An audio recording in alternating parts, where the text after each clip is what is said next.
Shri Om Birla is declared elected as the Speaker of this House. Since the first motion moved by Shri Narendra Modi has been adopted, the motions moved thereafter have become infructuous. I invite Shri Om Birla to occupy the chair.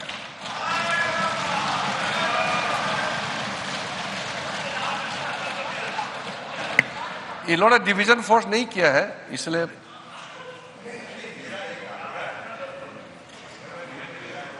We have already crossed that stage. I invite Shri Om Birla to come up and occupy the chair.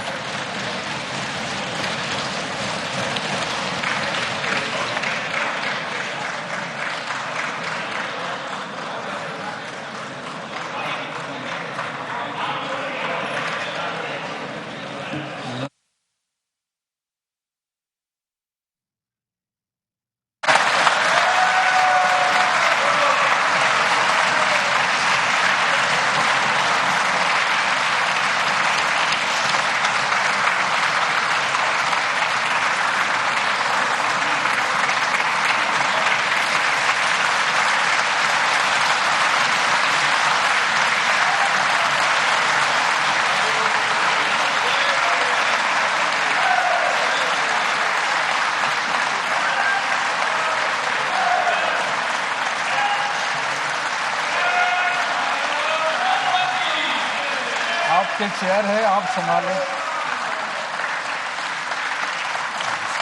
Please.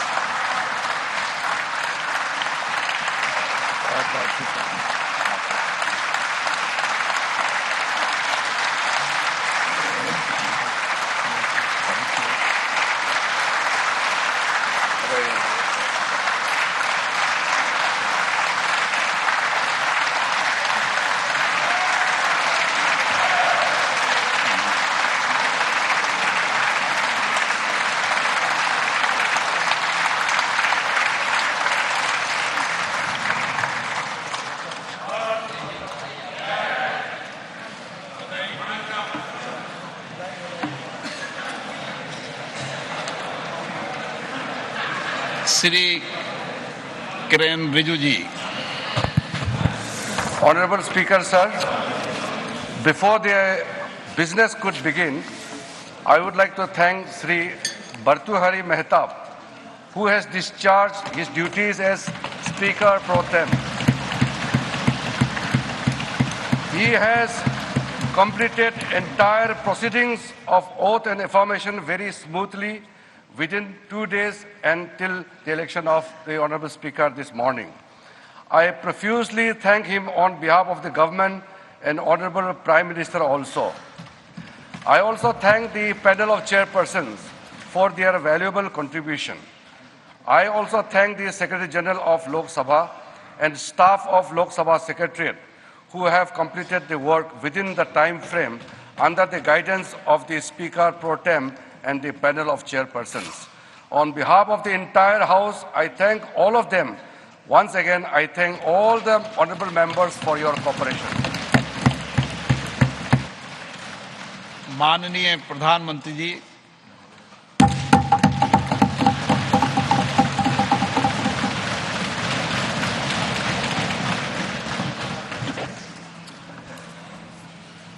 आदरणीय अध्यक्ष महोदय, ये सदन का सौभाग्य है कि आप दूसरी बार इस आसन पर विराजमान हो रहे हैं। आपको और इस पूरे सदन को मेरी तरफ से मैं बहुत बहुत बधाई देता हूं।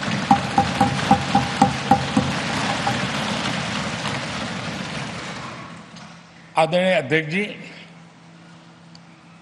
मेरी तरफ से आपको शुभकामनाएं हैं, लेकिन इस पूरे सदन की तरफ से भी आपको अनेक अनेक शुभकामनाएं। अमृत काल के इस महत्वपूर्ण कालखंड में दूसरी बार इस पद पर विराजमान होना बहुत बड़ा दायित्व आपको मिला है और आपका 5 वर्ष का अनुभव और आपके साथ हम लोगों का 5 साल का अनुभव, हम सबका विश्वास है कि आप आने वाले 5 साल हम सबका मार्गदर्शन भी करेंगे और देश की आशा अपेक्षाएं पूर्ण करने के लिए ये सदन अपना दायित्व निभाने में आपकी बहुत बड़ी भूमिका रहेगी। आदरणीय अध्यक्ष जी, हमारे शास्त्रों में कहा गया है कि विनम्र और व्यवहार कुशल व्यक्ति सफल सहज रूप से होता है और आपको तो उसके साथ साथ एक मीठी मीठी मुस्कान भी मिली हुई है। आपके चेहरे को ये मीठी मीठी मुस्कान पूरे सदन को भी प्रसन्न रखती है। मुझे विश्वास है आप हर कदम पर नए प्रतिमान, नए कीर्तिमान गढ़ते आए हैं। 18वीं लोकसभा में स्पीकर का कार्यभार दूसरी बार संभालना ये अपने आप में एक बड़ा नया रिकॉर्ड बनते हम देख रहे हैं। श्री बलराम जाखड़ जी वो पहले ऐसे अध्यक्ष थे जिन्होंने 5 साल कार्यकाल पूरा करके फिर दोबारा उनको स्पीकर बनने का अवसर मिला था। उसके बाद आप हैं जिन्हें 5 साल पूर्ण करने के बाद दोबारा इस पद पर आसीन होने का अवसर मिला। गत 20 साल का एक ऐसा कालखंड रहा है कि ज्यादातर स्पीकर या तो उसके बाद चुनाव नहीं लड़े हैं या तो जीत करके नहीं आए हैं। आप समझ सकते हैं कि स्पीकर का काम कितना कठिन है कि उसके लिए दोबारा जीतना मुश्किल हो जाता है, लेकिन आप जीत करके आए हैं, इसके लिए एक नया इतिहास आपने गढ़ा। आदरणीय अध्यक्ष जी, इस सदन में ज्यादातर हमारे सभी माननीय सांसद आपसे परिचित हैं, आपके जीवन से भी परिचित हैं और पिछली बार मैंने इस सदन में आपके संबंध में काफी कुछ बातें रखी भी थी और मैं आज उसको दोहराना नहीं चाहता हूं, लेकिन मैं एक सांसद के रूप में और हम सभी सांसद के रूप में आप जिस प्रकार से एक सांसद के नाते काम करते हैं ये भी जानने योग्य है और बहुत कुछ सीखने योग्य है। मुझे विश्वास है कि आपकी कार्यशैली एज ए सांसद भी हमारे जो फर्स्ट टाइमर सांसद हैं, हमारे युवा सांसद हैं, उनको जरूर प्रेरणा देगी। आपने अपने कार्यक्षेत्र में, संसदीय क्षेत्र में स्वस्थ मां और स्वस्थ शिशु एक कमिटमेंट के साथ जो अभियान चलाया है और सुपोषित मां, इस अभियान को आपने जिस प्रकार से अपने क्षेत्र में प्राथमिकता देकर के खुद को इन्वॉल्व करके किया है, वो वाकई प्रेरक है। आपने कोटा के ग्रामीण क्षेत्रों में हॉस्पिटल ऑन व्हील्स, ये भी एक मानव सेवा का उत्तम काम जो राजनीतिक कामों के सिवाय करने वाले कामों में आपने किया है, वो भी अपने आप में गांव-गांव लोगों को स्वास्थ्य सेवाएं पहुंचाने में मदद कर रहा है। आप नियमित रूप से गरीबों को कपड़े, कंबल, मौसम के अनुसार छाता की जरूरत है छाता, जूते, ऐसी अनेक सुविधाएं समाज के आखिरी तबके के जो लोग हैं उनको खोज खोज करके पहुंचाते हैं। खेलों में प्रोत्साहन देना आपके क्षेत्र के युवकों में ये आपने एक प्राथमिकता के रूप से काम उठाया है। आपके पिछले कार्यकाल में 17वीं लोकसभा में मैं कहता हूं कि संसदीय इतिहास का वो स्वर्णिम कालखंड रहा है। आपकी अध्यक्षता में संसद में जो ऐतिहासिक निर्णय हुए हैं, आपकी अध्यक्षता में सदन के माध्यम से जो सुधार हुए हैं, ये अपने आप में एक सदन की भी और आपकी भी विरासत है। और भविष्य में 70वीं लोकसभा के संबंध में जब विश्लेषण होंगे, उसके विषय में लिखा जाएगा तो भारत के भविष्य को नई दिशा देने में आपकी अध्यक्षता वाली 70वीं लोकसभा की बहुत बड़ी भूमिका रही है। आदरणीय अध्यक्ष जी, 17वीं लोकसभा में नारी शक्ति वंदन अधिनियम 2023, जम्मू कश्मीर पुनर्गठन विधेयक, भारतीय न्याय संहिता, भारतीय साक्ष्य बिल, भारतीय नागरिक सुरक्षा संहिता, सामाजिक सुरक्षा संहिता, digital personal data protection bill, मुस्लिम महिला विवाह अधिकार संरक्षण विधेयक, transgender persons protection of rights bill, consumer protection bill, direct tax विवाद से विश्वास विधेयक, सामाजिक, आर्थिक और राष्ट्रीय महत्व के ऐसे कितने ही महत्वपूर्ण ऐतिहासिक कानून 17वीं लोकसभा में आपकी अध्यक्षता के अंदर इस सदन ने पारित किए हैं और देश के लिए एक मजबूत नींव बनाई है। जो कार्य आजादी के 70 साल में नहीं हुए, आपकी अध्यक्षता में इस सदन ने इसको करके दिखाया। आदरणीय अध्यक्ष जी, लोकतंत्र की लंबी यात्रा में कई पड़ाव आते हैं। कुछ अवसर ऐसे होते हैं जब हमें कीर्तिमान स्थापित करने का सौभाग्य मिलता है। 17वीं लोकसभा में उपलब्धियां, मुझे पूरा विश्वास है देश आज भी और भविष्य में उसका गौरव करेगा। आज देश अपनी आकांक्षाओं की पूर्ति के लिए भारत को आधुनिक बनाने की दिशा में जब हर तरह से प्रयास हो रहे हैं, मैं मानता हूं कि नया संसद भवन भी अमृतकाल के भविष्य को लिखने का काम करेगा और वो भी आपकी अध्यक्षता में। नए संसद भवन में हम सबका प्रवेश आपकी ही अध्यक्षता में हुआ और आपने संसदीय कार्यप्रणाली को प्रभावी और जिम्मेदार बनाने का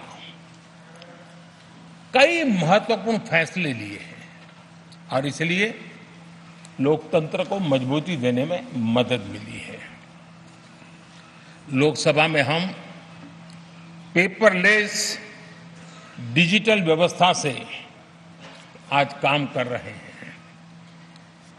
पहली बार आपने सभी माननीय सांसदों को ब्रीफिंग के लिए एक व्यवस्था खड़ी की। इससे सभी माननीय सांसदों को भी आवश्यक रेफरेंस मटेरियल मिला।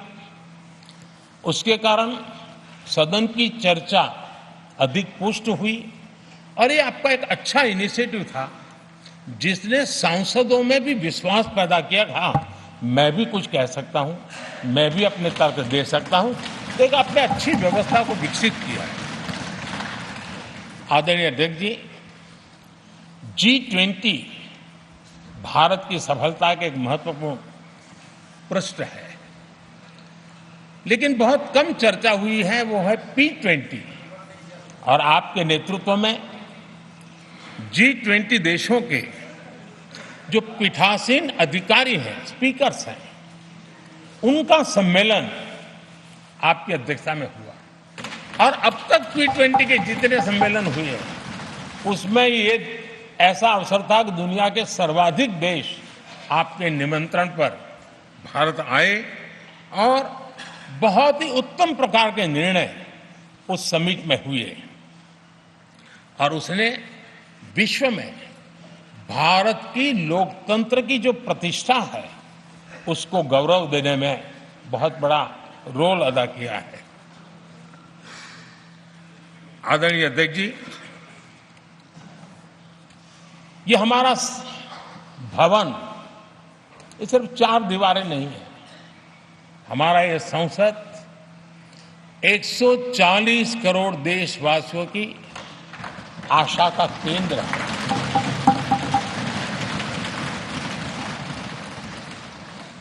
संसद की कार्यवाही, जवाबदेही और आचरण हमारे देशवासियों के मन में लोकतंत्र के प्रति जो उनकी निष्ठा है, उसको और अधिक मजबूत बनाता है। आपके मार्गदर्शन में 17वीं लोकसभा, उसकी प्रोडक्टिविटी 25 साल के हाईएस्ट लेवल पर 97% रही। और इसके लिए सब माननीय सदस्य तो अभिनंदन के अधिकारी हैं, लेकिन आप विशेष अभिनंदन के अधिकारी हैं। कोरोना जैसे मुश्किल कालखंड में आपने हर सांसद से व्यक्तिगत फोन पर बात करके उनका हाल पूछा।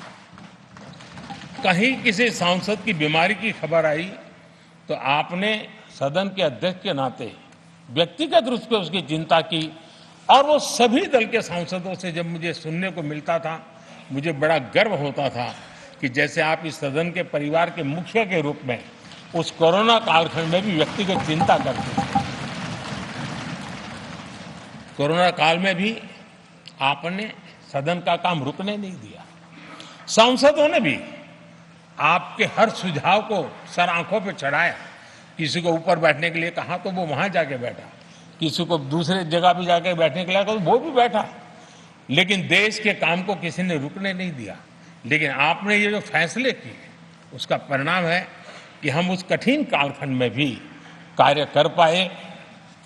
और एक खुशी की बात है कि कोरोना काल में सदन ने 170% प्रोडक्टिविटी, ये अपने आप में दुनिया के लिए एक बहुत बड़ी खबर है। आदरणीय अध्यक्ष जी, हम सब चाहते हैं कि सदन में आचरण, सदन के नियमों का पालन हम सब करें। और आपने बड़े सटीक तरीके से संतुलित करके और कभी कभी कठोरता के साथ भी फैसले लिए हैं। मैं जानता हूं कि ऐसे निर्णय आपको पीड़ा भी देते हैं, लेकिन सदन की गरिमा और व्यक्तिगत पीड़ा के में आपने सदन की गरिमा को पसंद किया और सदन की परंपरा को बनाने का प्रयास किया। ये साहसपूर्ण काम के लिए भी आदरणीय अध्यक्ष जी, आप अभिनंदन के अधिकारी हैं। मुझे विश्वास है आदरणीय अध्यक्ष जी, आप तो सफल होने ही वाले हैं, लेकिन आपकी अध्यक्षता में ये 18वीं लोकसभा भी बहुत सफलतापूर्वक देश के नागरिकों के सपनों को पूर्ण करेगी। मैं फिर एक बार आपको इस महत्वपूर्ण दायित्व के लिए और देश को विकास की नई ऊंचाइयों पर ले जाने वाले इस सदन की अध्यक्षता के लिए हृदय से बहुत बहुत शुभकामनाएं देता हूं, बहुत बहुत बधाई देता हूं।